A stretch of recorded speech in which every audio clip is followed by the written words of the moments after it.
Vous écoutez Radio Fréquence Méditerranée. Il est 18h.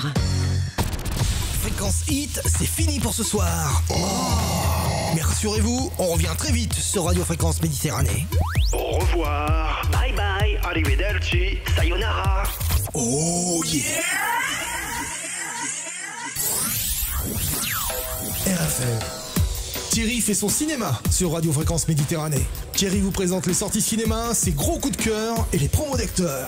Également dans Thierry fait son cinéma, un film mis à l'honneur. Thierry fait son cinéma, c'est sur Radio Fréquence Méditerranée et c'est maintenant. Retrouve-nous en direct vidéo sur notre page Facebook Radio Fréquence Méditerranée. Thierry fait son cinéma sur Radio Fréquence Méditerranée. Allez, vous l'avez compris, bonjour à toutes, bonjour à tous, bienvenue sur Radio Fréquence Méditerranée. Il est 18h, c'est le premier mercredi du mois. Et le premier mercredi du mois, c'est Thierry fait son cinéma. On est parti pour une émission cinéma comme d'habitude avec le spécialiste, on va dire aujourd'hui le spécialiste dans notre radio de tout ce qui est cinéma, de tout ce qui est musique, puisque je vous rappelle aussi que vous le retrouvez le 4e mercredi du mois pour son émission spéciale Let's Music Play. Aujourd'hui, avec un invité, aujourd'hui on a de la chance, c'est Dominique. Alors moi je connais sous le nom de Dominique Makina, mais c'est Dominique comment le nom? Graziani. Dominique Graziani de la société Dominique Makina. On va parler donc de toute son activité, de plein de choses. Bonjour Dominique. Bonjour, donc c'est la société Makina Film. Alors Makina Film, voilà, donc enfin quand oui, excuse-moi, c'est Dominique Makina, c'est la page Facebook. Ah, fallait bien que j'en fasse une pour démarrer, c'est ma spécialité. Et puis mon ami Thierry qui était avec moi. Merci. Salut Thierry. Bonsoir tout le monde, les auditeurs. Effectivement, on est ravis d'accueillir Dominique. Ce qui est assez amusant d'ailleurs, c'est qu'en fait, on s'était déjà rencontrés. On s'était rencontrés il y a à peu près 1 an et demi ici. Il était venu déjà à la radio avec Fabrice Ceccherini pour parler festival du film fantastique de Menton. Tout à fait. C'était ça. C'était le 3e festival, je crois. Oui, 3e. C'est ça. Et moi, je me rappelle, j'étais dans le coin là-bas parce que j'étais un peu le candide à l'époque. J'étais juste venu prendre la température de ce que serait l'ambiance du studio pour les futures émissions Let's Music Play qu'on n'avait pas encore commencé. Et du coup, tu t'y es plus. Tu as dit j'ai envie d'y rester et tu y reviens. Je rappelle quand même que c'est quand même un exploit parce qu'il monte à Castillon quand même. On n'est pas à côté. Il faut venir, mais on est tellement bien accueillis qu'on est bien. Voilà. Et donc je disais qu'effectivement, on s'était rencontrés à cette occasion, donc sans savoir qui on était ni l'un ni l'autre. On s'est rencontrés également aussi lors du dernier festival de ce même festival international du court-métrage de Fabrice au mois d'octobre dernier, où effectivement tu étais parmi les invités et moi je faisais partie du jury. Fabrice m'avait invité partie du jury. Et en fait, pour vous dire, mesdames et messieurs, il ne savait pas que c'était moi et je ne savais pas que c'était lui. Mais aujourd'hui, maintenant, avec le recul, c'est le même Dominique Graziani qui est donc en face de vous ce soir et on est ravis de l'accueillir. Merci. Parce que nous allons faire une émission un petit peu spéciale. Hein. Chaque mois, nous, on dissèque un petit peu l'actualité cinématographique. Ah, écoute, c'est toi le spécialiste du cinéma, comme je t'ai dit tout à l'heure hors antenne.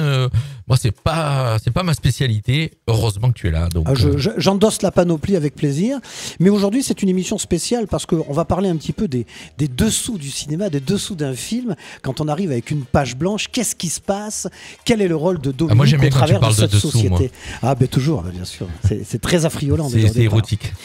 Et voilà, donc c'est pour ça que nos téléspectateurs et nos auditeurs surtout... Ah oui, téléspectateurs, tu fais bien de le dire, parce que je rappelle quand même, pour ceux qui sont en train de nous écouter sur la FM ou sur le web, on est retransmis en live Facebook. Donc si vous avez envie de venir faire un petit tour sur le live Facebook, c'est possible. Le monde entier va pouvoir mettre un visage sur Makina Film.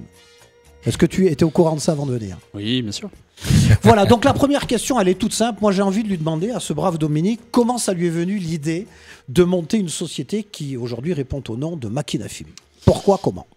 Alors, ça fait la société, elle a 14 ans. On l'a créée en 2007 avec mon associé Loring Charpentier.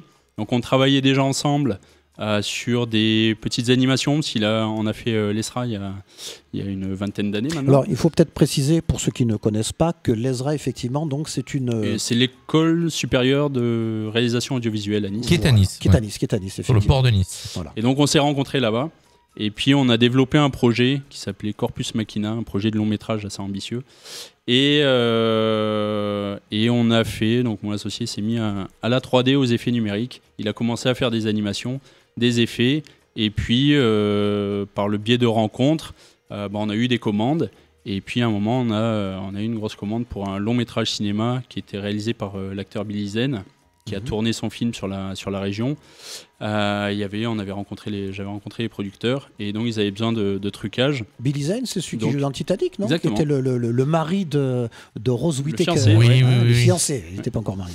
Et donc on avait cette ambition de créer cette société. Et donc, ça a été l'opportunité pour la créer. Ils vous ont mis le pied à l'étrier, quoi. Voilà, et donc on a fait 1 minute de trucage sur le film. Donc votre spécialité, c'est ça, hein, c'est la spécialité de Machina Film, c'est tout ce qui est effets spéciaux trucage. Ce qu'on appelle la post-production. Donc dans la post-production, on intervient après le montage. Sur l'image. Voilà, on intervient après le montage. Donc c'est tout ce qui est effet numérique, donc trucage, ça peut être du simple trucage à effacer des fois des câbles, ce qu'on avait fait d'ailleurs sur le film. Des fois on efface une pancarte, un tag sur un mur qui gêne, et après il y a tout ce qui est, donc ça on appelle ça le trucage, et après on va dire il y a les effets plus importants qu'on voit notamment dans les making-of avec les fonds verts ou les fonds bleus pour faire du compositing, pour ajouter des éléments en plus. Donc ça va du simple trucage dans tous les films qu'on voit au cinéma ou même téléfilm. Il peut y avoir des petits trucages, on ne les voit pas en général. Et puis, il peut y avoir des plus gros effets, comme sur les gros films, grosses productions. Vous retouchez le son aussi? Non. Alors nous, on ne travaille pas le son. Donc nous, on fait donc effet numérique, animation 3D et étalonnage. Étalonnage, c'est l'équilibrage des couleurs. Il faut savoir qu'un film, parfois, il est tourné sur 2 mois. Et puis, il peut y avoir une scène qui se passe à l'intérieur d'une maison. Et donc, on filme un jour J. Et puis la scène où le personnage va sortir de la maison, il peut se tourner 2 semaines après, voire 1 mois après. Et donc il faut avoir un raccord entre la colorimétrie pour ça. Également, on tourne des fois des scènes. C'est impressionnant, moi j'adore. Écoute, c'est super bien ce qu'il est en train de raconter, mais je me dis, il est en train de me parler chinois. Là. Non, mais je comprends. En plus, je trouve qu'il emploie vraiment. Non, c'est pas ça que je voulais dire, chinois. Pas chinois, mais je veux dire, c'est magique. Voilà, c'est ça. Mais parce que tout le monde ne sait pas forcément le travail qui découle pour la réalisation d'un film. Il y a le fait de faire le film. Il vient de dire là, rien que le fait de la couleur entre. Tu vois, j'aurais jamais pensé. Après, il y a aussi. Ça s'appelle l'étalonnage. Il y a aussi des scènes, on tourne des films sur toute une journée. Il peut y avoir une scène qu'on tourne qui va durer à l'écran 1 minute. Elle va être tournée sur l'amplitude de toute la journée. Oui, donc la soleil lumière, elle n'est pas la même. Le soleil, il peut y avoir des nuages au milieu. Donc ça, il faut l'équilibrer pour pas d'un plan à l'autre, on soit choqué. Donc il y a un équilibrage à faire sur ça. Et ça, c'est la première partie, on va dire, de l'étalonnage. Après, la seconde partie, c'est de faire un travail sur les couleurs, donner une ambiance, un timbre d'image au film. Et vous avez des exemples, par exemple, sur permet des fois de Ryan, vous avez un étalonnage qui est très marquant. Même sur Seven aussi, un travail de photo qui est incroyable. Et après, il y a un travail d'étalonnage qui est incroyable. Je parle de ces films. Mais donc, par exemple, j'ai une question... Thierry, quand il y a un prix remis dans des concours, ça correspond à quoi votre je t'ai entendu parler de photos. Est-ce que c'est... Alors la photographie, c'est autre chose. La photo, c'est la... Je suis novice dans le cinéma, c'est pour ça que je pose des questions. Pas de problème, sûrement les auditeurs, auditrices aussi. La photo, c'est la mise en place de la lumière, c'est la création de la lumière sur un tournage. La plupart du temps, on parle d'une salle noire pour tourner quand on est en intérieur. Et puis, on va ajouter les projecteurs et tout le matériel pour recréer la lumière. Voilà, on tourne en intérieur assez peu souvent en lumière naturelle. Après, ça se fait suivant les contextes, s'il y a de la lumière du jour, etc. Mais en général, pour contrôler la lumière, si on a des scènes qui durent plusieurs jours de tournage, si on tourne, on peut dépasser, tourner un peu le soir. Donc, on ne peut pas... Et le soleil... J'ai tout compris.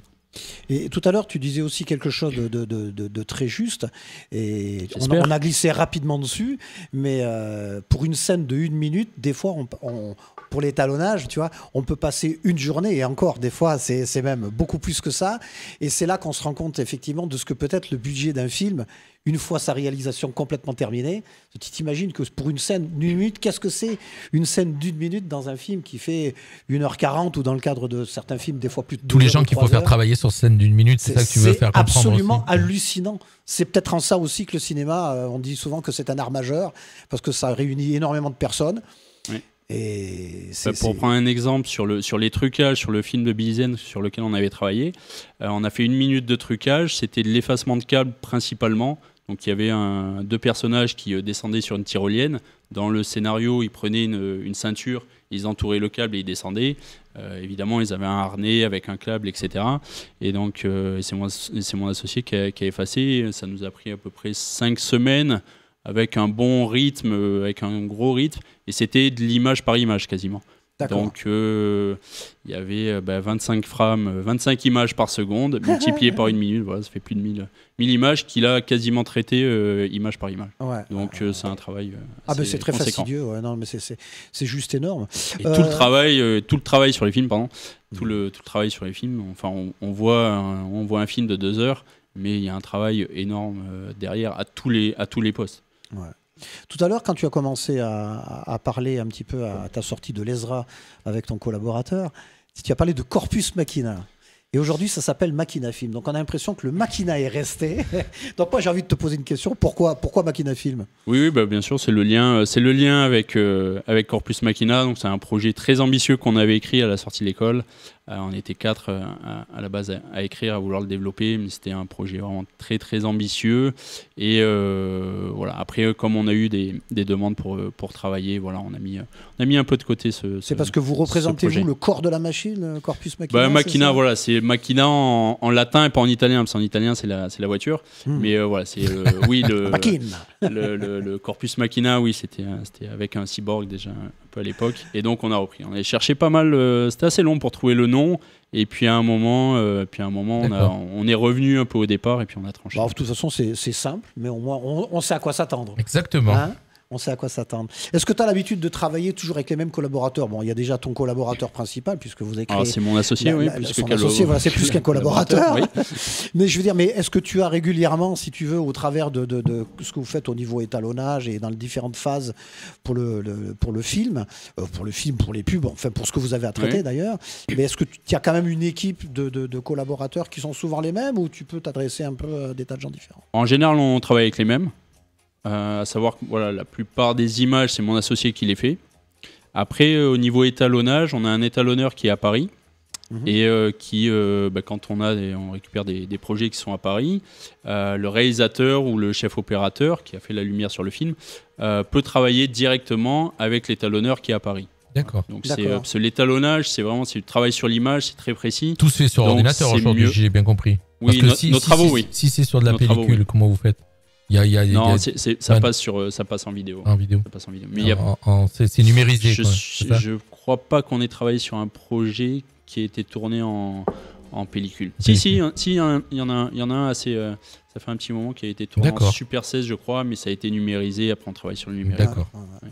Et donc, pour continuer ta question, donc on a cet étalonneur Lucas qui travaille avec nous. Après, on a un graphiste 2D, Nicolas, qui travaille sur tout ce qui est nos objets de communication, cartes de visite, flyers. Sur les affiches également, quand on intervient sur un film, s'ils n'ont pas d'affiche ou s'ils ont une idée, on leur recommande notre graphiste qui travaille avec nous, qui avait fait l'ESRA aussi, donc ça fait un petit moment. Et après, on travaille avec des collaborateurs pour le sound design ou la voix off aussi. On a une autre personne qu'on appelle si on fait des animations. Si on fait des animations, on travaille pour le cinéma, mais aussi pour des sociétés. On a travaillé pour un musée à Monaco, pour un site archéologique à Nice, pour un opéra également. Mais sur certaines animations 2D ou 3D, on nous demande parfois une voix off, donc on a le texte, on lui envoie, et puis il nous fait la voix off. Par rapport à c'est ce que je fais avec la radio aussi. J'ai des voix off qui me font les spots. Tout à fait. Par rapport à l'opéra, je crois que tu as travaillé sur des décors, il me semble. On a discuté un petit peu de ça. Tu peux nous en toucher un mot ? On a créé, alors c'était en 2016, on a commencé le travail. C'est une metteur en scène qui nous a appelés, qui avait un spectacle, un opéra qui a été joué en février 2017 à Cannes, au Palais des Festivals. Et donc nous, on nous a appelés pour créer tous les décors de l'opéra. C'est-à-dire qu'il y avait l'orchestre, les chanteurs sur scène. Derrière, il y avait une toile comme un écran de cinéma. et nos images étaient projetées. Ça, c'était un gros travail de collaboration avec la metteur en scène et le compositeur. Donc c'est un décor vidéo en fait. Voilà, c'était comme un film projeté. C'était des décors. Alors il y avait certains décors, c'était sur l'Opéra Peter Pan. Donc certains décors étaient fixes, mais animés. C'est-à-dire qu'il y a la chambre des enfants perdus au début. Donc il y a le décor, la caméra est fixe. On voit un mur et une fenêtre. Et nous, on a animé les rideaux. Il y a un petit train électrique qui passe. Voilà. Et après, il y a la poudre magique et il y a une interaction. Il y a un travail assez minutieux avec le compositeur et la metteur en scène, puisqu'il y a des interactions entre l'image et la musique et l'expression sur scène. Donc, il a fallu au départ s'accorder, puisque la musique, ça ne se change pas facilement. Et nos images, une fois qu'elles sont créées, sur certains décors, il y a une centaine de couches. C'est-à-dire, pour ceux qui connaissent Photoshop, c'est une centaine de calques animés, donc sur des fichiers qui font parfois 20 minutes. Donc dès qu'on décale quelque chose, ça décale beaucoup de choses. Oui, donc il a fallu vraiment s'adapter, travailler avec eux. Mais c'était un travail et un projet extraordinaire et qui a été joué ensuite à l'Opéra de Nice et à Draguignan ensuite. D'accord. Effectivement, donc si on s'est rencontré avec notre ami Dominique, là, si j'ai bien compris, on a découvert donc Machina Film et Dominique Graziani. Absolument. C'est ça. C'était la première partie. Mon cher, j'essaie de voir si je suis bien dans l'émission spéciale d'aujourd'hui. Tu fais toujours semblant de ne pas suivre, mais tu suis parfaitement.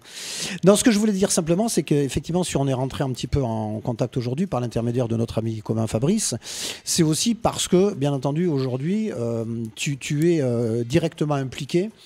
Non pas pour la réalisation, parce que la réalisation elle est plus ou moins déjà faite, mais en tout cas dans un projet qui est issu d'un jeune réalisateur, on peut dire jeune réalisateur, je pense pas qu'il... c'est un jeune réalisateur qui répond au nom de Fabien Carabin. Je pense qu'il est en train de nous écouter aujourd'hui, j'espère en tout cas. Et qui a donc réalisé un court-métrage. Alors, long-métrage. C'est complètement d'actualité. Un long-métrage, pardon, excuse-moi, tu as raison.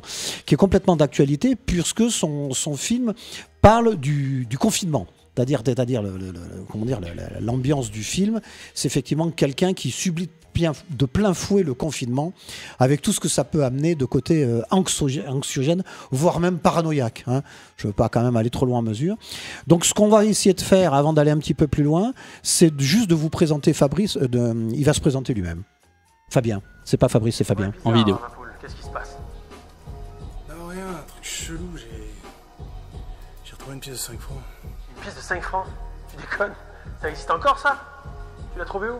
Voilà, sur ma BMC, elle doit être, je sais pas, moi, coincée depuis des années, je sais. Et c'est pour ça que tu paniques? Donc bonjour et bienvenue. Je suis Fabien Carabin et je suis le réalisateur et interprète principal du film Spleen. Quand j'ai écrit ce film, je l'ai écrit avec beaucoup d'éléments personnels de ma vie. En fait, c'est un film que j'avais vraiment écrit il y a quelques temps quand même. Et c'est vrai que c'est un film qui me tient beaucoup à cœur. Et que en fait j'ai conceptualisé avec les éléments que j'avais chez moi. Et donc c'est vrai que certains me donnaient des idées ou pas, et je l'ai scénarisé et mis logique dedans en fait. En regardant plein de films, comme je pense pas mal de gens durant le premier confinement. Et moi ça allait du David Lynch, il y avait du Lost Highway, il y avait du Mulholland Drive, il y avait un peu Cronenberg aussi avec Faux Semblants et La Mouche, et pas mal de Carpenter avec Le Prince des Ténèbres, même Vampire, Christine, Halloween, sans même Assaut. Donc ouais, j'étais vraiment dans cette mouvance de ce genre de film. Du coup, Spleen se trouve un peu à la croisée des chemins de tous ces films, de toutes ces inspirations que j'ai eues. Et on va dire qu'il y a des éléments qui se sont rajoutés au fur et à mesure du scénario, que j'ai dû acheter en parallèle. Et le confinement est arrivé. Et du coup, je me suis dit, pourquoi pas le réaliser? Parce que du coup, c'est un film que je devais réaliser tout de même, sauf que là, le confinement m'a donné l'opportunité et le temps surtout de le faire. J'avais acheté du matériel pour à peu près 10 000 €. Il y avait la caméra, il y avait le son, il y avait de la lumière, il y avait l'ordinateur pour le montage, il y avait un stabilisateur. Tout ça m'a coûté un peu 10 000 €. Et j'avais déjà acheté pour le film. Voilà, donc on vient d'entendre Fabien, non pas Fabrice. C'est Fabien que je vous ai montré, puisqu'il est là. Voilà, c'est lui. Voilà. Alors, justement, comment ça s'est passé avec Fabien? Est-ce que tu le connaissais avant? Alors, juste pour indiquer, voilà, ce qu'on vient d'entendre, c'est un extrait d'une vidéo de présentation. Tout à fait. Qu'on a monté avec au début un petit extrait du film qu'il a réalisé, et après une petite présentation de lui. Qui est très sympa d'ailleurs. Qui est très sympa, qui donne envie de voir le film parce qu'il nous explique un petit peu comment il en est arrivé là, en quelque sorte, après bien des turpitudes, parce que c'est pas simple, surtout qu'aujourd'hui, il faut quand même rappeler vraiment que tous les artistes confondus aujourd'hui, on est dans une situation vraiment terrible. Hein. Tout le monde est dedans, hein. Mais c'est vrai que pour les artistes, c'est assez compliqué à vivre parce que c'est pas une question d'argent, c'est une question qu'on tourne en rond, on ne sait pas quoi faire et on peut pas s'exprimer, c'est sûr, sauf si toi tu nous en donnes la possibilité. C'est pour ça qu'on est là. On est là pour ça, la radio. C'est pour ça qu'on est là. Moi, je voulais savoir, Dominique, comment tu l'as rencontré, notre ami Fabien là? Alors Fabien, je l'ai rencontré il y a plusieurs années déjà. On a été intervenu sur un court-métrage qu'il avait réalisé, qui s'appelait Collide, qui durait une trentaine de minutes. C'était un film d'action, un petit peu de SF. Et nous, on avait travaillé sur 4-5 plans de SF avec un vaisseau spatial qui sortait... Science-fiction pour nos auditeurs. Voilà. C'est ça. Avec un vaisseau spatial qui sortait de la tour CMJ, je crois que ça s'appelle, à Marseille.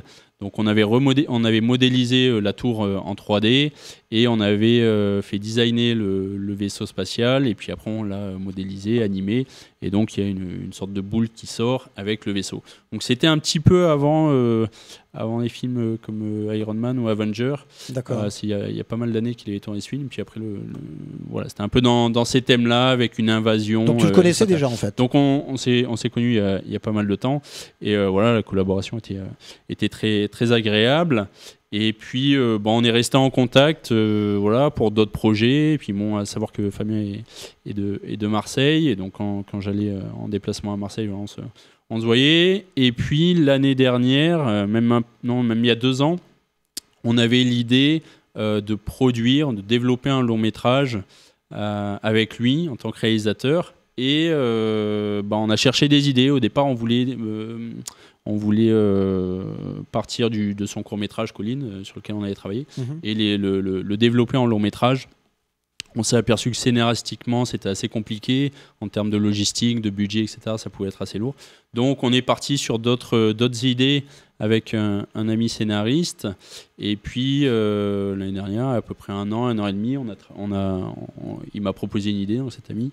Et puis, on a développé ensemble un scénario. Donc, on voulait le produire, essayer de le produire, de le développer avec Fabien. C'était un huis clos avec peu de personnages, donc un budget assez limité.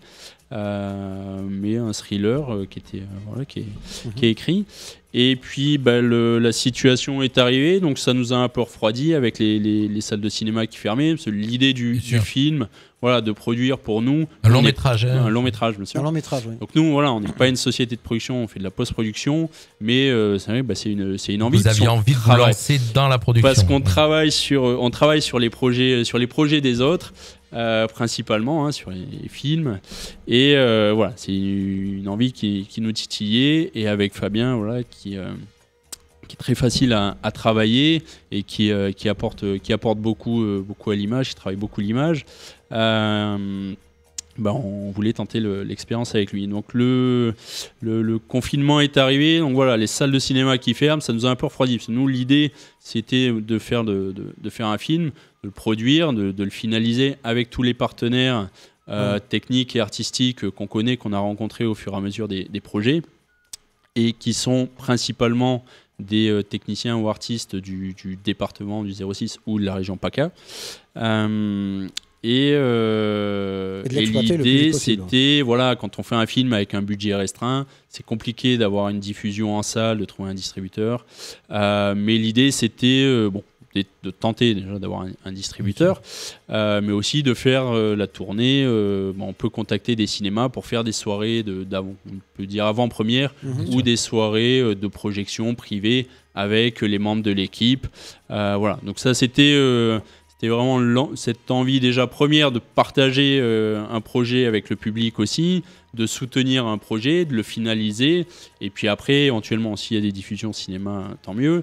Et sinon, après, le proposer à des plateformes en ligne, en VOD. Voilà. C'est presque une sorte de masterclass dans les ciné-clubs. Et donc, le confinement, donc voilà, ça nous a un peu refroidi. Le confinement est arrivé l'année dernière. Bon, on a mis de côté, on s'est occupé, chacun s'est occupé. Bon, on a quand même travaillé un petit peu pendant le confinement avec la société. Et des projets ont été annulés, reportés. Mais et puis Fabien, il m'avait contacté dans l'été. Enfin, on se donnait des nouvelles. Et puis début de l'été, il m'a dit j'ai fait un film. J'ai réalisé un film pendant le confinement, tout seul chez moi, comme un grand. Et puis il m'a dit je suis en train de le monter. Je vais le monter. Mais il a tourné avec qui du coup, les acteurs? Tout seul. Alors le film est entièrement fait tout seul pour l'instant. D'accord, il est le seul acteur. Il est le seul acteur. D'accord. Ouais. C'est quand même assez, il faut le dire, c'est quand même assez un long métrage. C'est un long métrage, 1h35. 1h35. Donc en fait, il avait avec une seule personne. Ouais. Ouf. Donc en fait, il avait déjà des idées de ce film. Hein. Il avait écrit, il avait acheté du matériel pour le faire. Et le confinement est arrivé et puis il était tout seul et il s'est dit je vais réadapter le scénario pour le faire tout seul. Donc du coup, il a réécrit les premières semaines et puis après, il a acheté un petit peu de matériel, un peu d'accessoires pour sa caméra, la lumière, etc. Des disques durs parce qu'il y avait pas mal d'heures de stockage. Et puis il s'est lancé. Bon, il explique bien dans la vidéo de présentation. Oui, parce qu'il a utilisé toute cette perte de temps que malheureusement tous on a subi par rapport au confinement. Lui, il a valorisé tout ça. Donc ce n'était pas une perte de temps. Non, dans ce cas précis. Non, pour lui, non. Mais par contre, c'est tout le sujet du film, hein, parce que enfin plus ou moins. Parce que le confinement n'est pas le sujet, on va dire, c'est le contexte. Au départ, il est tout seul chez lui, donc ça se passe, on le contextualise durant le confinement, mais ça parle pas directement du confinement. Je peux partir sur le synopsis si tu veux. Oui, vas-y. Non, mais je t'en. Ok. Non, le synopsis. Donc c'est son personnage qui s'appelle Joachim, Joe, qui est seul chez lui, donc il a une quarantaine d'années. Il est seul chez lui pendant le confinement. Et il s'occupe un petit peu, un peu comme tout le monde, à faire de l'exercice, à regarder des films, à lire, etc. Et un matin, il découvre dans sa cuisine, sous la bouche d'aération de sa cuisine, une pièce de monnaie. Et il pense qu'elle est tombée de la VMC. Ça l'intrigue quand même un petit peu. Et il discute, à savoir que pendant le film, il discute avec un ami au téléphone, donc il y a beaucoup de dialogues, d'échanges avec son ami. Franck. Voilà.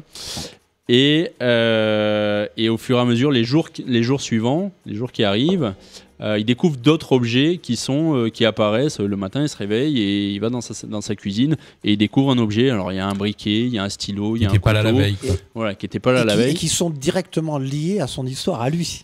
Alors au début, il s'en rend pas compte, donc au bout d'un moment, il psychote un petit peu parce que il dit comment ça se fait. Et puis il y a des éléments. À un moment, il y a un gant de baseball qui ne peut pas passer par la bouche d'aération, donc qui apparaît, le gant apparaît. Donc et il part dans une paranoïa un petit peu. Et au fur et à mesure, à un moment, il découvre un objet. Et là, il se rend compte que cet objet et donc que les autres appartenaient à une personne qu'il connaît qui est disparue. Et donc là, il commence à se faire un film. Et il l'a fait. Et à partir, après, on ne sait plus si on est dans le rêve, dans la réalité, si on a juste sa vision, etc. Et puis après, ça part dans un côté un petit peu plus surnaturel et quand même assez dramatique, assez tendu. Il y a une montée en puissance, hein. Voilà, c'est très, très crescendo. Donc, il y a des scènes avec une grosse tension où Fabien n'est pas acteur, donc il a eu des conseils. Il a demandé conseil à des amis acteurs à lui pour le conseiller pour le jeu. Parce qu'il y a certaines scènes qui sont assez dures. Il s'en sort pas mal, il s'en sort même très bien. Non, moi j'ai vu le film. Tu l'as vu ? Je fais partie des privilégiés. J'ai vu le film et je peux lui dire d'ailleurs, Fabien, de là où tu es. Non, il s'en sort très bien. Il s'en sort très bien. Il a une belle expression visuelle. Alors je sais pas si ça a été travaillé ou si c'est naturellement. Un film qui sera présenté au festival du film fantastique. Et ben Fabrice, oui, on en a parlé avec Fabrice et dès qu'il est terminé, dès que le film sera terminé. Je vais lui présenter. Et puis D'accord, alors comment tu as fait pour le voir qu'il n'est pas terminé, mon cher Thierry ? On va dire qu'il est plus ou moins terminé. Il y a plein de choses. Par exemple, tu as vu des morceaux. Il faut le dire parce que c'est important aussi et que c'est un petit peu le but d'ailleurs de notre rencontre avec Dominique. C'est-à-dire que déjà les musiques additionnelles qui sont pour l'instant qui accompagnent le film sont des musiques que lui a été piqué à droite et à gauche. Il a pris du Rachmaninoff, il a pris un petit peu de tout. Pour accompagner son film, parce que pour l'instant, comme le budget n'est pas complètement défini, forcément, si tu auras une musique originale, il faut des musiciens qui te créent une musique, et forcément, il faut les rémunérer à un moment donné. Donc tout ça est en train de se mettre en place. Et d'ailleurs, il y a déjà 2 personnes qui ont été contactées. En fait, nous, pour revenir un petit peu, donc Fabien m'a présenté le film, envoyé le film début vers septembre, je crois.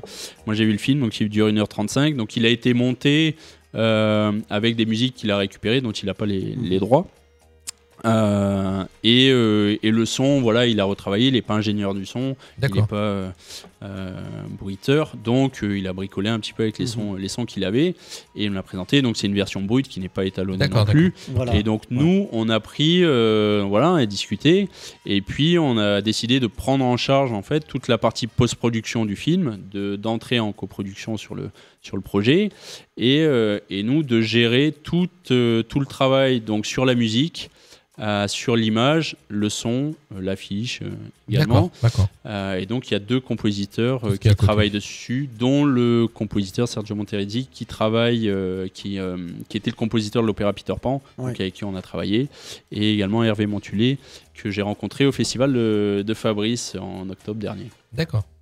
Voilà, d'ailleurs on peut peut-être entendre notre ami Fabrice, il a encore des choses à nous dire sur son film. Allez, on écoute. Fabien, oh là là. Bon, allez. Le projet, c'est que je l'ai fait tout seul.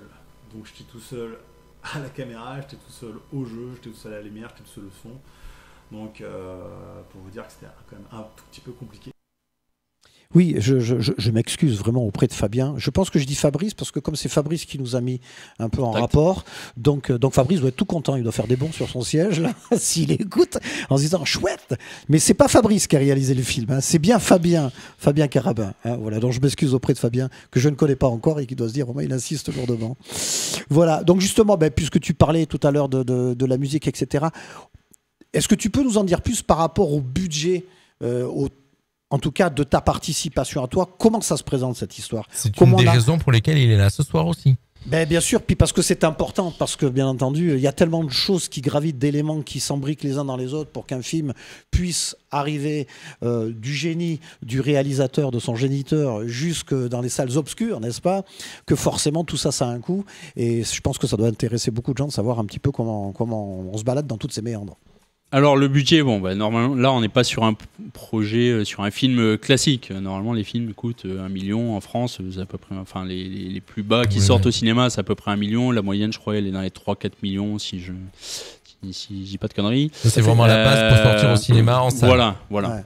Après il y a des films avec moins, il y a des films avec 500, 700, 800 000 euros. Il y a des films avec plus aussi. Il y a des films avec beaucoup plus. Après ça dépend le casting, ça dépend, si c'est un huis clos c'est sûr ça va coûter moins cher, etc. Donc là, on est sur un projet qui est à la base autoproduit. Parce que Fabien a produit, en achetant la caméra, tout le matériel et les accessoires, lumière, etc. Donc on va dire qu'il est autoproduit. Nous, on lui donne un coup de main pour le terminer, parce que c'est un projet qui mérite d'être terminé. En plus, vous êtes en coproduction, donc. Voilà. Et donc le budget, après, il faut le travail le plus important, c'était la musique, parce qu'elle prend une place importante dans le film. Comme le personnage est seul, il faut l'accompagner, il faut donner une ambiance. On peut presque dire d'ailleurs que la musique... on le rappelle, on en a parlé la dernière émission de Thierry fait son cinéma, où la musique est vraiment très importante dans le film. Surtout, en plus, quand il n'y a qu'une personne. Je pense que la musique va faire la deuxième, va faire voilà. Va donner le ton. Dans le la film musique de Fabien, donne le ton du film. c'est le second rôle, hein, quasiment. Hein. Si on peut mettre peut-être dans le second rôle Franck qui intervient par Riyad Bax au téléphone, mais c'est vrai que là vraiment, je veux dire, on est en immersion totale. Il y a Fabien qui joue le rôle de Joachim, et puis il y a la musique derrière qui accompagne. Oui.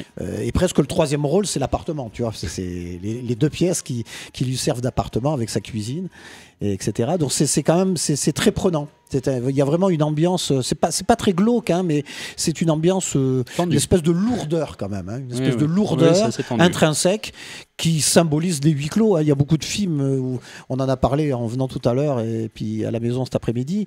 Il y a eu beaucoup de films sur les huis clos qui ont été un petit peu oppressants et qui ont remporté un franc succès.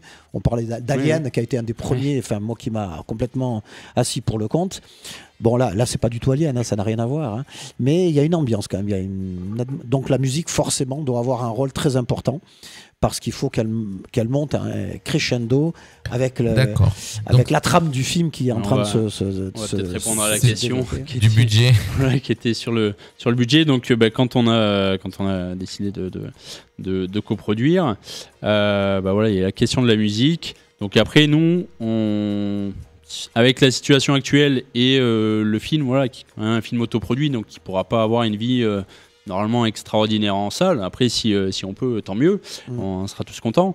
Mais voilà, il faut calculer pour pas dépenser trop sans savoir ce qu'on va avoir. Donc l'idée du film, c'est pas pour nous, pour Fabien, voilà, pour Fabien, c'est de montrer son travail, mettre en avant son travail. Pour nous, c'est aussi de même un petit peu mettre aussi en avant notre travail et de finaliser un budget et d'accompagner Fabien pour terminer son film. Quelle meilleure carte de visite que de montrer ce qu'on est capable de faire. Voilà, et aussi de le faire avec des techniciens et des artistes locaux. Voilà, c'est nous depuis qu'on travaille, on essaye toujours de travailler avec des artistes locaux. Alors je parlais de l'étalonneur qui est à Paris parce qu'il peut travailler en direct avec les personnes qui viennent dans son studio pour travailler, mais sinon on travaille vraiment la majeure partie du temps avec des artistes locaux. Voilà, je pense qu'il y a des artistes qui sont très très brillants ici, artistes techniciens, bien sûr. Et ils n'ont pas souhaité partir sur Paris parce qu'ils pensent qu'il y a quelque chose à faire ici. Alors c'est un peu long à se mettre en place des fois, mais et nous voilà, c'était l'envie aussi. On aurait pu partir sur Paris et travailler sur Paris. On a vraiment eu cette volonté de rester ici. Tu sais qu'à l'époque, avec les studios de la Victorine à Nice, on était bien placés. Hein. On avait quand même des studios à l'époque. C'est vrai, comme dit l'autre, c'était avant, mais il y a eu beaucoup de films qui ont été tournés ici. Oui, il me semble avoir entendu que c'était en train de se relancer. Ah, ça fait quelques années que c'est en train de se relancer. Ouais. Je sais que quand c'était tombé un petit peu dans l'eau, là, c'est Michel Fugain qui avait récupéré après pour faire sa troupe le Big Bazar. Il faisait toutes ses répétitions là-bas. Il avait racheté un petit peu tout ça. Et puis alors après, je sais plus trop ce qui s'est passé, mais c'est vrai qu'à une époque, ça a été quand même quelque chose d'important, les studios de la Victorine. Oui. Parce qu'il se passe des choses sur la Côte d'Azur quand même. Hein. Mais oui, mon cher, je t'écoute, mais en même temps, je suis les commentaires des gens qui nous suivent qui sont en train de regarder l'émission. Donc, il y a des petits commentaires qui tombent, voilà. Donc, il y a plein de gens qui disent bonjour, qui écoutent religieusement, qui écoutent religieusement votre émission. Et 18h37, donc je regarde la pendule, mon cher. Non, on regarde. Mais c'est important. Moi, j'ai surtout parce que les gens peuvent se demander aussi, tiens, mais comment ça se fait que finalement, aujourd'hui, pourquoi il y a un invité, l'émission est un petit peu différente. Déjà parce que ça change. Hein. Ça évite quand même qu'on soit un petit peu réglé dans une espèce de monotonie ambiante, hein, donc il faut un petit peu casser les codes, et puis aussi parce que justement forcément la société Machina Film est de Nice, et que Nice Menton, il y a rien, quoi, je veux dire, donc c'est vraiment des choses du cru, quoi. Ça vient d'ici. Les deux musiciens qui sont pour l'instant mandatés sur le film sont des gens du coin aussi, de Nice, donc je veux dire c'est quand même important d'en parler. Pour ceux qui s'imaginent encore qu'il ne se passe pas grand-chose sur la Côte d'Azur, eh bien non, mesdames, messieurs, il se passe pas mal de choses, même dans le cinéma, et c'est un domaine qui est tellement fouillé que ça fait plaisir de savoir qu'on y participe aussi. Alors, moi, je voudrais bien qu'on revienne au budget. On en était où? Oui, parce que budget, je pense qu'on va pouvoir y participer. Les gens peuvent y participer. Voilà, il y a un côté. Alors, il y a un côté effectivement, d'ailleurs, dans son de ce petit interview qui est sur le site. Présentation de Fabien. Sur la présentation de Fabien, il y a un côté participatif effectivement. Donc là, tu peux nous en dire parce que je crois qu'on a effectivement un petit fascicule sur lequel il y a pas mal de petits chiffrages qui sont mis. Explique-nous tout ça, cher ami. Voilà, donc donc nous on investit. Je rappelle le nom du film qui est de lequel on parle, c'est Spleen. Je ne sais même pas si on l'avait dit d'ailleurs. On l'a dit au début, mais voilà. Donc je rappelle le nom du film qui est en cours de montage, qui s'appelle Spleen, qui va être un long métrage qui dure 1h35, réalisé par Monsieur Fabien Carabin. Avec en coproduction la société Machina Film qui on reçoit ce soir. Voilà, je dis ça pour les auditeurs qui nous rejoignent, pour recadrer, pour qu'ils sachent exactement où on en est. Jusqu'à présent, on connaissait le Spleen de Baudelaire. Maintenant, on aura le Spleen de Fabien Carabin. Et on résumera tout ça à la fin de l'émission, mais donc on écoute cette partie budget. Donc il y a une partie investissement personnel, moi-même, la société Machina Film. Donc on prend en charge plusieurs parties du film technique. Et on a lancé il y a 2 semaines maintenant un crowdfunding, c'est-à-dire une campagne de financement participatif pour nous aider à financer le film, et notamment la musique et le son. Donc c'est des postes qui sont très onéreux parce qu'on travaille avec des techniciens et artistes confirmés. Voilà, Sergio Monteredi qui est chef d'orchestre d'opéra. Et Hervé Montulé qui est un musicien, et Todd Warren qui va nous faire le son, qui est à la société HD Sound à Cannes, qui a fait ses études au Canada et qui a travaillé sur des très gros films, beaucoup de longs métrages. Je crois qu'il a fait plus de 50 longs métrages. Donc voilà, c'est des gens qualitatifs. Et Todd avait notamment travaillé sur Cube à l'époque, le film en huis clos. Oui, tout à fait. Donc voilà, donc c'est des gens compétents qui sont en participation sur le film. Donc on se connaît depuis un petit moment. Le projet leur a plu, et donc voilà, on les rémunère. Il y a une participation, c'est-à-dire si le film est vendu à des recettes, ils récupéreront une partie de ces recettes. Et après le financement participatif, voilà, c'est vraiment pour nous aider. Combien, donc on est sur un budget combien pour un film comme celui-ci? C'est dur à évaluer là. C'est pas évalué encore. C'est assez difficile. Alors là, sur le crowdfunding, on demande 6 500 €. Donc on n'a pas voulu demander trop pour essayer d'y arriver. Mais ça peut monter là sur la post-prod, ça pourrait monter à 20-30 000. Je pense qu'on sera autour des 10 000 € à peu près une fois tout terminé, avec des efforts un petit peu de chacun. Voilà. Et donc ce crowdfunding qu'on a lancé, c'est assez raisonnable quand même. Oui, bien entendu. Moi, je vois un petit truc sympa là sur les contreparties, sur la petite fiche que tu m'as donnée. Pour la somme de 12 €, on peut le dire quand même, puisque on est là pour dire les choses. Voilà. Il faudra donc donner toutes les infos sur le crowdfunding, parce que on en parle, les gens nous écoutent, vont nous réécouter, puisque je rappelle qu'on peut nous réécouter bien sûr, et que l'interview sera aussi mis en podcast sur donner le lien aussi, sur le site de la radio. On va essayer, mais je pense que Dominique m'enverra tout ça par mail. Tous les liens, que je puisse les rentrer dans l'article, pour que les gens puissent aller voir. Voilà, exactement. Et le teaser aussi, c'est le teaser. Donc, on disait. Alors, moi, je disais oui, parce que je trouve ça sympathique quand même. C'est-à-dire que pour la somme de 12 €, qui n'est pas non plus une fortune, je veux dire, tout le monde est capable de le faire. Ça peut associer n'importe qui, je pense. N'importe qui déciderait de faire un don, tu vois, je veux dire. Au lieu que ce soit la Croix-Rouge, ça sera Spleen de Fabien Carabin. Ou un paquet de cigarettes. Voilà. Et tu peux avoir ton nom qui sera marqué dans les remerciements, tu sais, dans les scènes écritures. Tu as souvent dans le générique, tu as des remerciements particuliers à monsieur Intel, etc. Et tu peux avoir ton nom qui fait partie du générique pour une somme de 12 €. C'est sympa, ça. Bien sûr. Voilà, donc ça c'est la première, c'est le premier don, on appelle ça des dons. Donc sur le site, c'est KissKissBankBank. Banque avec un K, et on peut aller sur le site, et après on tape Spleen, SPLEE, et on arrive sur le film. Il y a une image rouge, et donc il y a tout qui est détaillé. Donc voilà, la première contrepartie c'est 12 €. Il y a le nom générique, et puis on enverra des informations sur le suivi, des mails.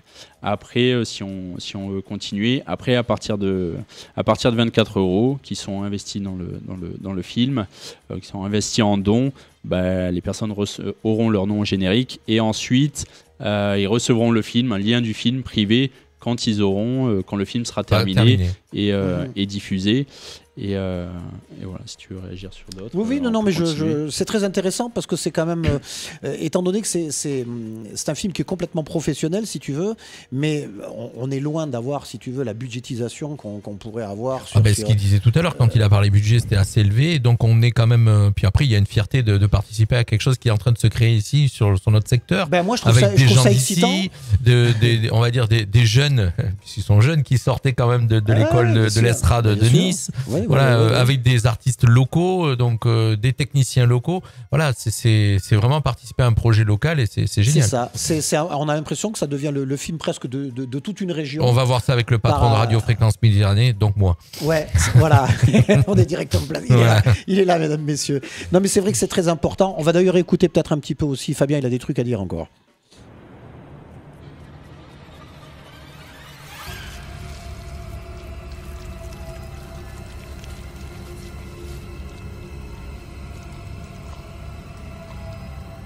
Et donc aussi, à la base, moi je suis réalisateur, mais je suis pas acteur. Donc si vous voulez, c'était un deuxième défi. Au-delà du fait de le faire seul, c'était aussi de le jouer. Voilà, donc il l'a joué. Oui, je crois qu'on l'avait déjà entendu en plus. Oui. Mais c'est pas grave, on le met 2 fois ici. C'est quand même marrant d'entendre tous des petits extraits qui sont sortis du film. Ah non, on n'avait pas entendu cet extrait-là. Quand on n'a plus l'image, à se mettre sous les. C'est vrai que là, on travaille un petit peu comme ça. Mais j'espère qu'il y aura beaucoup de personnes qui vont un petit peu se joindre, n'est-ce pas, à toute cette équipe pour faire des contreparties et pour que le film puisse vraiment sortir de... Alors, on va demander aux auditeurs qui sont en train de nous suivre, bien sûr, donc déjà de partager cette interview, puis en mettant le message, donc d'écouter cette interview et de comprendre bien exactement, d'avoir toutes les infos de ce film, de ce long métrage qui s'appelle Spleen, réalisé par Monsieur Fabien Carabin. Donc tout est en train d'être dit dans cette interview, de le partager, et puis on mettra bien sûr tous les liens, et puis bien sûr, dans la rigueur, de taper. Il est à 45 minutes donc du début de l'interview. Vous avez maintenant les infos crowdfunding, donc là, pour aller chercher de l'argent, comme on dit. Donc écoutez bien, et on continue. Voilà. Et après, on a d'autres. Voilà, on a mis d'autres. En fait, le crowdfunding, quand on l'a lancé, on s'est dit on veut, il faut qu'on récupère de l'argent pour payer les techniciens et artistes. Mais après, l'idée, c'est d'impliquer aussi les gens, et c'est aussi dans les contreparties, on a essayé de trouver des contreparties assez sympas, soit pour des collectionneurs, soit pour des professionnels. On a par exemple des contreparties à un certain montant, si vous avez besoin d'un logo animé en 2D. Pour 320 €, vous avez l'animation, vous avez les contreparties précédentes avec le nom générique, etc. Mais vous devenez partenaire, donc il y aura votre nom à la fin du film, le logo à la fin du film, et on offre, on va dire offre un logo animé. Et après, on a aussi pour les professionnels du cinéma qui ont un film, un court-métrage, un long-métrage, on offre aussi pour un certain montant une journée de post-production chez nous, donc soit des effets numériques, soit des animations. Ouais. Et après, on a aussi tout ce qui est storyboard. Donc, on a un artiste, Fabrice Violenté, qui nous a fait le storyboard. Et je vais le montrer là. Et voilà. On est bon. Et pour certaines contreparties, vous pouvez avoir un storyboard original, alors soit des copies numérotées signées par l'artiste, soit des storyboards originales de l'artiste. Alors justement, en parlant de storyboard, ça c'est quand même quelque chose d'important, parce que ce sont des noms qui sont directement associés au cinéma et que dont tout le monde ne sait pas forcément la définition exacte. Alors tu vas nous expliquer ça, parce que je sais que tu es très calé sur la question. Parce que voilà, donc qu'est-ce que c'est qu'un storyboard ? Alors le storyboard, c'est vulgairement, c'est l'image, c'est le plan. C'est une bande dessinée du film, quoi. Voilà, on va dire c'est le dessin du scénario, si on veut. Voilà, c'est le réalisateur, la visualisation, la visualisation du scénario, donc image. Voilà. Il faut dire qu'aux États-Unis, ils sont très friands de ça. Ils ne tournent presque exclusivement qu'avec ça, alors qu'en France, par contre, tu m'en as parlé tout à l'heure, on est un petit peu hermétique au storyboard. Nous. Là, on est dans une seule dimension, à plat. Alors, à la base, le storyboard est très utilisé quand il y a des effets déjà numériques, quand il y a beaucoup de foule, beaucoup de figurants, etc., il faut savoir où vont être les gens. Et quand il y a des effets pyrotechniques, des cascades, etc., il faut savoir où on va placer la caméra et où on ne peut pas la placer, les techniciens, etc., le système de sécurité. Donc, c'est très utilisé aux États-Unis. Maintenant, ils utilisent même les animatiques. Alors, l'animatique, c'est c'est un dessin en 3D, enfin c'est une animation en 3D, c'est un storyboard animé, si vous voulez, on refait en 3D. Et sur certains films, sur les grosses productions, ils font carrément la totalité du film quasiment en 3D. La totalité du film en 3D pour voir ce qui marche pas. Voilà. Et le storyboard. Incroyable. Et en France, c'est assez peu utilisé. Nous, en fait, quand on nous appelle pour faire des effets numériques sur un projet, il faut le scénario de la scène. Il faut le découpage, c'est-à-dire de savoir comment on va être filmé, si ça va être un gros plan, un plan large, si ça va être un plan en mouvement, en travelling, en grue, etc. Donc il y a déjà ça.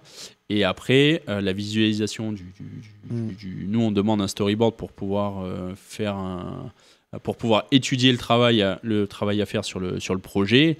Parce que pour un effet, il peut y avoir différentes techniques. Donc, suivant le storyboard, suivant le placement entre les personnages, entre le fond, les décors, ou l'animation, l'explosion ou autre qui va arriver, il faut savoir comment la valeur des plans. Et suivant ce storyboard, on va pouvoir proposer 1, 2, 3 techniques différentes. Mais si tu n'en as pas de storyboard, vous êtes embêté, vous alors, par rapport à vos effets. Ah oui, et souvent on m'appelle. Comment faites-vous alors souvent on m'appelle et me dit ouais, j'ai une scène, il se passe ça, il y a une voiture qui arrive, qui fait ça, j'ai besoin de faire ça en 3D, en effet, combien ça coûte ? C'est pareil que venir un promoteur ou un ingénieur, je veux une villa. Exactement, c'est ce que j'allais dire. Je veux une villa, ça coûte combien ? Tout dépend de la taille, tout dépend de la durée, tout dépend de la durée, pour qui, voilà, pourquoi, donc, voilà, si c'est 300 mètres carrés, exactement. Donc voilà, c'est un travail précis. C'est minutieux de décortiquer les effets. Il y a vraiment un gros travail de préparation, de discussion avec mon associé. C'est lui qui gère toute la partie technique, c'est lui qui gère. Mais bon, on en discute.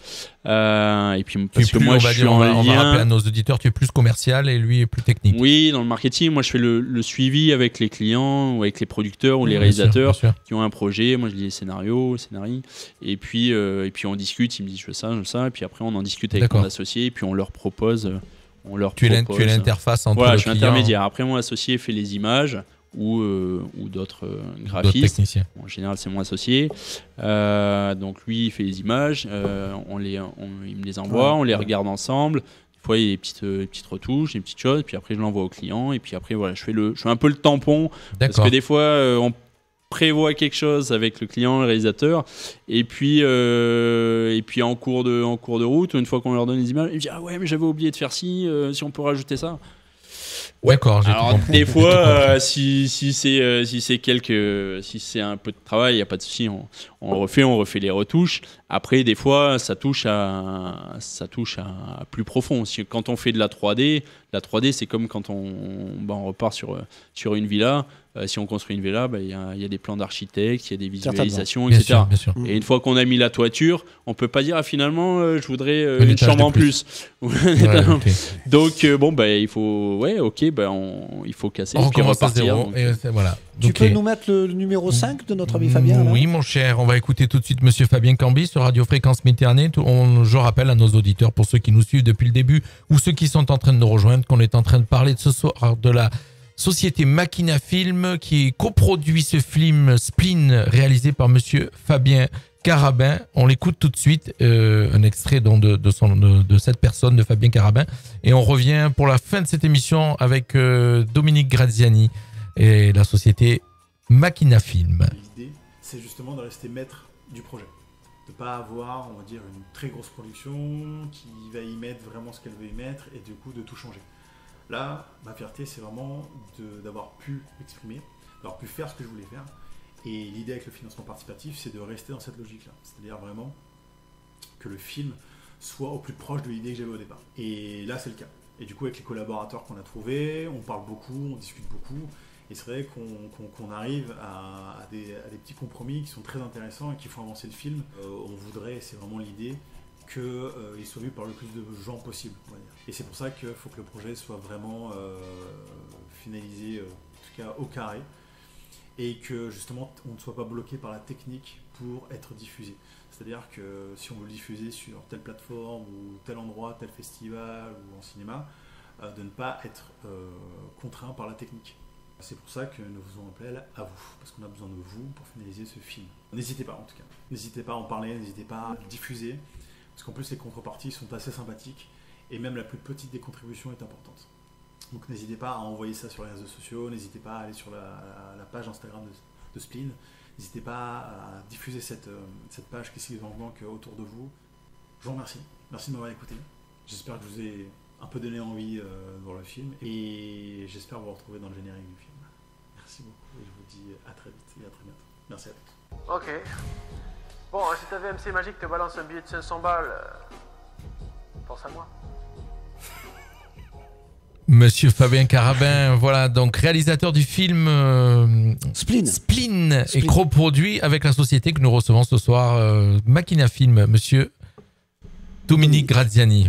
J'allais dire Dominique Machina. Qu'on remercie d'être venu. Voilà. Juste une dernière petite... Alors surtout, on va rappeler, Thierry, qu'il faut, donc on a vraiment parlé, donc ce film, on a tout au long de cette interview, pour ceux qui ont raté le début, qui n'ont pas écouté, bien sûr, on pourra le retrouver, hein, on va le partager. Fait, on mettra toutes les infos, Dominique va m'envoyer par mail toutes les infos sur le crowdfunding, sur tout ce qu'il faut savoir sur ce film. Un petit teaser peut-être, s'il y a un petit teaser. Oui, bah, sur la page de crowdfunding, il y a un teaser qui fait 1 minute 30. Voilà, c'est une petite bande-annonce du film. Qui a été montée par Voilà, on aura toutes les infos et surtout tous les gens qui vont participer. On rappelle que ça démarre à 12 € et on est sur le générique du film. Et il y a plein de contreparties qui seront expliquées sur cette page de crowdfunding et c'est génial. Donc c'est local. Et Thierry, je te laisse clôturer notre émission avec. Il y a également, en contrepartie, il y a des tableaux. Voilà, on a 3 tableaux de peinture sur toile. Qui ont été réalisés par Fabrice Violante et une autre toile qui a été faite très récemment par un jeune artiste, Sébastien Lopez, que je connais depuis longtemps, qui s'est mis à la peinture assez récemment, mais qui a recréé un plan du film. Pour les collectionneurs, voilà, ça c'est pour les collectionneurs de tout objet à rapport avec le cinéma. Voilà, donc il participe à un projet et en même temps, il peut avoir une vraie toile d'artiste. Et film qu'on retrouvera certainement, donc si tout est prêt, tout est prévu, au 4e festival du film fantastique. Alors ça, c'est sous réserve. Il faut déjà terminer le film. Ça va prendre encore un petit peu de temps et après il faut le soumettre. Vous avez de la marge encore sur le mois d'octobre. Oui. D'autant plus d'ailleurs, s'il faut le dire aussi Dominique et Jean-Luc, c'est que c'est un festival international du court-métrage fantastique. Non, c'est pas court-métrage, c'est du film fantastique. C'est du film fantastique, mais en général, c'est des courts-métrages. Mais que là, cette année, Fabrice a décidé de mettre 2 ou 3 longs-métrages. Il intègre des longs-métrages. Il va intégrer des longs-métrages. C'est sous réserve qu'il soit pris. Pour mettre la pression à Fabrice, faut qu'il voit le film, qu'il lui plaise. Et voilà. Et puis moi, je voulais juste avoir un tout dernier petit éclaircissement, si c'était possible. Parce que c'est quelque chose qui me tient à cœur, moi, c'est par rapport à la musique, mais c'est comment ça se passe, c'est-à-dire que quand les musiciens vous amènent des musiques, notamment pour ce film ou pour d'autres, enfin, en l'occurrence pour celui-là, est-ce qu'il faut que ces musiciens même aillent en studio d'enregistrement qu'ils auront déterminé eux-mêmes, ou c'est toi, par le biais de ta boîte Machina Film, qui dit nous on travaille avec tel studio, parce que forcément il faut aller en studio pour mettre la maquette qui a été présentée en finalisation, on va dire. Alors là, il y a 2 compositeurs, peut-être un 3e. Et donc, on a Sergio Monteridi, qui est chef d'orchestre, compositeur de musique d'opéra, qui a bien voulu participer à l'aventure. Donc, il compose des musiques, qui reprend les musiques qui avaient été des musiques classiques qui avaient été choisies pour le montage du film, que Fabien a choisi. Donc, lui, il les compose, il les travaille avec des fichiers par ordinateur. Et ensuite, il y a une autre personne